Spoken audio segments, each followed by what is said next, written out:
ಶ್ರೀ ರಾಘವೇಂದ್ರ ದೇವರು ವಿರಚಿತ ಶ್ರೀರಾಮಚರಿತಮಂಜರಿ.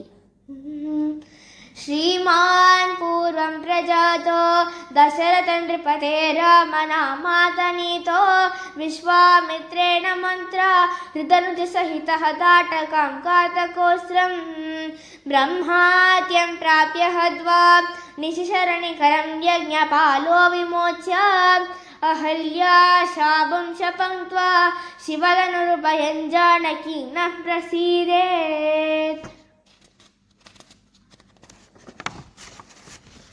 ಆಯನ್ ರಾಮಸ್ಸ ಭಾರ್ಯೋ ಧ್ವನಿಜಿಸಹತೈಃ ಭಾರ್ಗವೇಶ್ವಾಸರೋಪಾತ್ ತದ್ಗಂ ಹತ್ವಾ ಸುರಾರಿಂ ಪುರಗೌತನುದ ಸಾಪಶೈರ್ಭೂತಪೃಷ್ಠೈಃ ಕಲ್ಯಾಣಾನಂತಧರ್ಮೋ ಗುಣಲವರಹಿತಃ ಪ್ರಾಣಿನಾಮಂತರಾತ್ಮೇ ಧ್ಯಾಯತ್ಯುಚ್ಚಶಾಭಿಷೇಕೆ ಪುರಜನಮಹಿತೋ ಮಹ್ಯತಾಮೇವ ಚೋಭಿಃ.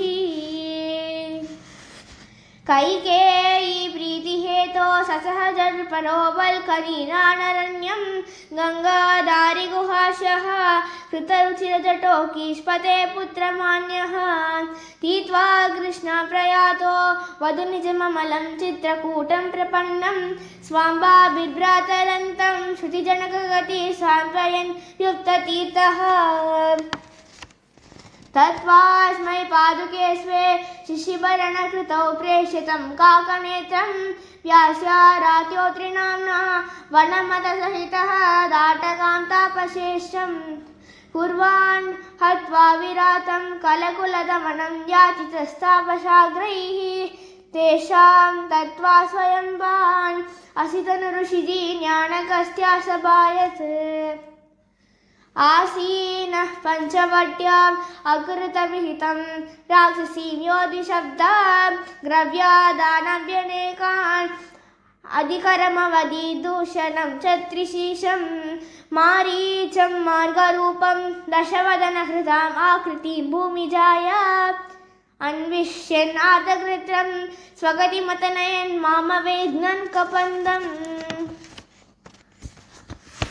पंपातीरं स गच्छन् इह कृतवसतिः भक्तिदुष्टसपर्यै तद्वा मुक्तिं प्रकुर्वन् हनुमत उदितं प्राप सुग्रीवशक्यः सप्तचिद्वादतालान् विधिवरबलिनो वालिभिः सूर्यसूनुं गुर्वाणो राजपालां समवत निवसः मालयै गन्धरेशौ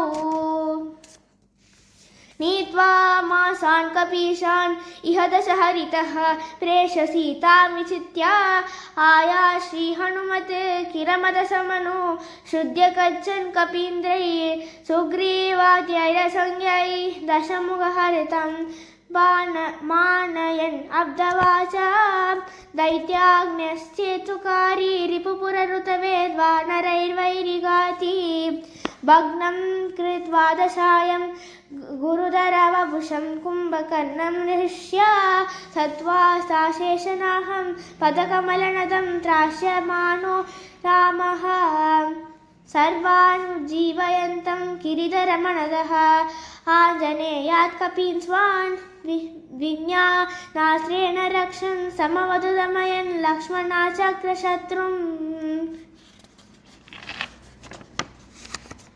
ग्रव्यादान्यसंज्ञान् अपि दशवदनं ब्रह्मपूर्वसुरेशैः पुष्पैराकीर्यमाणो उदवः विमलाम् आव्यसीतां विदाय रक्षोनाथं स्वभक्तं स्वपुरमतगतः पुष्पगस्तः समस्तैः साम्राज्येशाभिषिक्तो निजजनमखिलं मानयन्मे गतस्त्यात् रक्षन् शोणीं समृत्रान् उत उत मुनिभिः मानयन् वायुसूनुं प्रेष्यात्यात्मा जादीन् व्यतुनुत भरतं यौवराजे सुमान्यान् कार्ये सौमित्रिमाता स्वगतितकृतरिग्नोत शत्रुघ्नतोयो हत्वास्तौ तुष्टसुग्रुं द्विजसुतकु भवेत् कुम्भजान् मालवारी. यज्ञं धन्वन्त्रिकोटीन् व्यतुदत भरत योऽसुरानीशवाक्यात् यास्यन्दामात्रिपुत्रं भुजिमतसनयन् आत्मसूनु स्वराज्ये कृत्वा श्रीहनुमते द्वितविमलसलच्छामशत्र शोभी ब्रह्मात्यै स्तूयमानो निजपुरविलसत् पादपद्मा पतान्माम् इति श्रीरामचरितमञ्जरी लेशत्कृता श्रीराघवेन्द्रयतिना भूयात् रामप्रसादतः इति श्रीराघवेन्द्र गुरुसार्वभौमर विरचित श्रीरामचरितमञ्जरी सम्पूर्णा श्रीकृष्णार्पणमस्तु।